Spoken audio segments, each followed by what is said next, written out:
Hello everyone.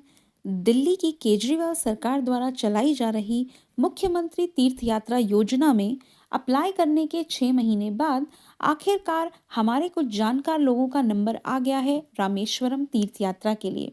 तो आइए जानते हैं इस ट्रिप की पूरी डिटेल्स। तो सबसे पहले तो यात्रा से ठीक सिर्फ 5 से 6 दिन पहले आपको कॉल आएगी और आपको ये बताया जाएगा कि आपकी यात्रा की डेट क्या है। और उसी डेट पे जैसे बताया गया था हमें कि दोपहर को 2 बजे आपको त्यागराज स्टेडियम पहुंचना है। और यात्रा से 2-3 दिन पहले आपको ऐसे मैसेजेस भी आएंगे जिसमें आपको आपका कोच नंबर सीट नंबर भी आ जाएगा और यात्रा कब से कब तक की है वो भी। और जो फ़ोन आपके पास आता है उन पे भी आप काफ़ी जानकारी ले सकते हैं। तो यात्रा वाले दिन तकरीबन 6-7 घंटे पहले आपको त्यागराज स्टेडियम बुला लिया जाता है। तो अब यात्रा वाले दिन आप अपना लगेज लेकर त्यागराज पहुंच जाएंगे और आपको अपने साथ ज़रूर लेके जाना है अपना Aadhaar card, voter ID card original में और उनकी एक एक फ़ोटोकॉपी। वहाँ पे फ़ोटोकॉपी की कोई फैसिलिटी नहीं है और अगर ये चीज़ें आपके पास नहीं हुई आपको दोबारा जाकर ये मंगवानी पड़ेंगी या लानी पड़ेंगी। उसके बिना आपका वेरिफिकेशन पूरा नहीं होगा। तो ये वेरिफिकेशन वहाँ पे ऐसे काउंटर्स बने होते हैं, लोग धक्का मुक्की करने लग जाते हैं, वो मत कीजिए। बहुत टाइम होता है ये सब वेरिफिकेशन के लिए और आराम से होता है। उसको वेरिफिकेशन करने के बाद आपको इस तरह का यात्री कार्ड मिल जाएगा जिसमें सीट नंबर, कोच नंबर, आपकी डिटेल्स लिखी होंगी।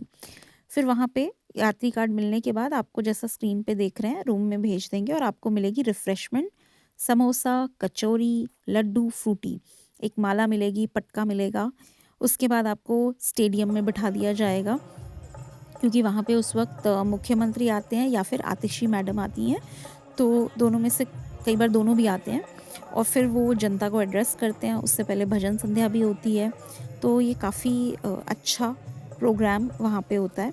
और उसके बाद जो है बसेस लगवा दी जाती हैं और बसेस का जो टाइमिंग है वो है तकरीबन 5:30 बजे का। ये अलग-अलग ट्रिप पे अलग-अलग भी हो सकते हैं टाइमिंग।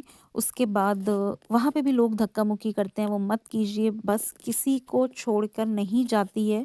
आराम-आराम से 3-3 बसेस एट अ टाइम वो लगाकर सारे पैसेंजर्स को लेके जाते हैं। कहाँ पे लेके जाते हैं? Safdarjung railway station. और वहाँ रेलवे स्टेशन के बाहर भी बहुत लोग होते हैं, वो आपको गाइड करते रहते हैं कि आपको किस तरफ जाना है। ट्रेन वहाँ पे लगी हुई मिलेगी आपको और फिर वहाँ पे आपको आपके कोच में जाकर आपकी सीट के ऊपर बैठ जाना है। और वापस आते हुए भी वही कोच और वही सीट नंबर आपका होता है जो जाते हुए था और ट्रेन भी सेम ही रहती है। ट्रेन में डॉक्टर भी होते हैं, हर 2 कोच पे एक सुपरवाइज़र है, कोई भी आपको समस्या हो आप उनसे बोल सकते हैं। क्लीनलीनेस का बहुत ध्यान रखा गया है। और अब आते हैं खाने पे, खाना इतना मिलता है कि आपको अपने घर से कुछ भी कैरी करने की ज़रूरत नहीं है।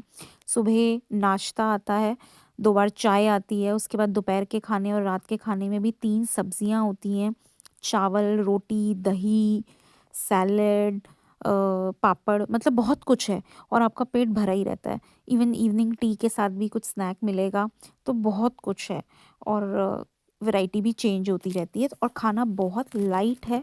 और ट्रेन की पैंट्री में ही खाना बन रहा है, तो बहुत हल्का खाना है, सीनियर सिटीजन्स के हिसाब से बिल्कुल पेट खराब करने वाला नहीं है।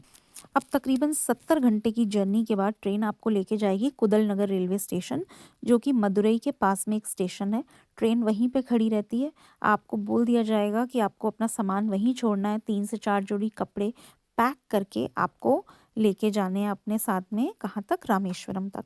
और उसके लिए बस लेके जाएगी। 3.5 घंटे की तकरीबन बस की जर्नी है। बस रोडवेज़ वाली है, कंफर्टेबल उतनी नहीं है, लेकिन जो रास्ता है वो बहुत अच्छा बना हुआ है, तो प्रॉब्लम नहीं आती है।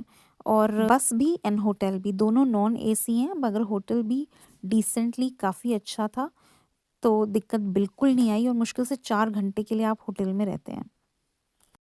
फिर आपको रामेश्वरम पहुंचते ही अग्नि तीर्थ जो कि समुद्र है वहाँ स्नान करना है। फिर 22 कुंड स्नान होगा, जो 22 कुओं का स्नान है। इसकी 25 रुपये की टिकट है, पर दर्शन से पहले करना होता है। फिर कपड़े बदलेंगे और रामेश्वरम भगवान के दर्शन करेंगे और उसके बाद आपको खाना खिलाया जाएगा और होटल में आप वापस आ जाएंगे। उसके बाद नेक्स्ट डे आपको रामेश्वरम में धनुषकोडी तीर्थ, लक्ष्मण तीर्थ, राम तीर्थ, नटराज मंदिर, पंचमुखी हनुमान मंदिर जहाँ पे फ्लोटिंग स्टोन है, तो ऐसी कई सारी साइट सीइंग कराई जाएगी। और कुछ 2-3 जगहों पे को छोड़कर जहाँ वीआईपी दर्शन करने हैं या और एक आध जगह टिकट के जो पैसे हैं, उसके अलावा आपको कहीं पैसे खर्च नहीं करने हैं। ये सारा खर्चा टोटली दिल्ली गवर्नमेंट का है। खाना, नाश्ता वगैरह सब कुछ वो लोग देख रहे हैं। इसके बाद नेक्स्ट डे फिर से 3.5 घंटे की जर्नी के बाद बस के थ्रू ले जाया गया रामेश्वरम से मदुरई, जहाँ पे करने थे मीनाक्षी अम्मन टेम्पल के दर्शन। और ये जो स्क्रीन पे आप देख रहे हैं, ये बिल्कुल उसके सामने की मार्केट है, मंदिर के सामने की। और जो आपके हाथ में लगेज था, वो सारा का सारा यहीं पे लॉकर्स बने हैं, वहाँ जमा होता है। मोबाइल फ़ोन वगैरह आप कुछ भी मंदिर के अंदर नहीं लेके जा सकते। और उसके बाद रात का खाना होता है और फिर से रेलवे स्टेशन पे पहुँचा दिया जाता है।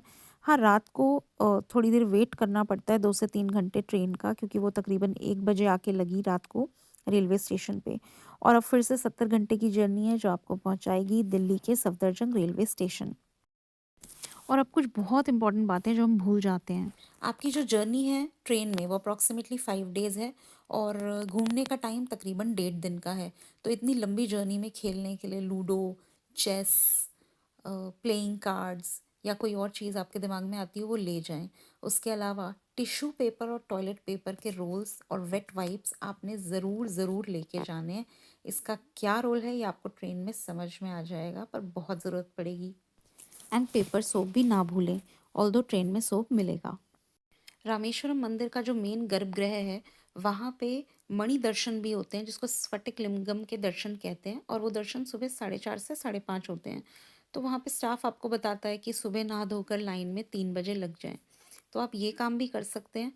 नहीं तो वहाँ पे वीआईपी दर्शन की टिकट है 200 रुपये की। आप अदरवाइज़ वो टिकट लें या ना लें, पर उसको सुबह के टाइम पे लेना फ़ायदेमंद रहेगा, क्योंकि वीआईपी टिकट लेने से आप अगर 4:15 बजे जाकर भी लाइन में लगेंगे तो आपका बड़े आराम से नंबर आ जाएगा। मगर याद रखें, चाहे वीआईपी की टिकट लें या नॉर्मल दर्शन करें, चलना बहुत है दोनों बार। धन्यवाद। सो ओवरऑल लोगों के रिव्यूज़ यही हैं कि ये यात्रा बहुत ज़्यादा अच्छी रही है। खाने पीने से लेकर हर चीज़ का बहुत ध्यान रखा गया है। पैसे कहीं ना के बराबर खर्च हुए हैं। सिर्फ ये है कि ये यात्रा लंबी बहुत है, रामेश्वरम तक वाली। सो अगर इनके अलावा आपको कुछ भी और जानना हो तो कमेंट सेक्शन में मुझे क्वेश्चन करें, मैं आंसर करने की कोशिश करूँगी। धन्यवाद।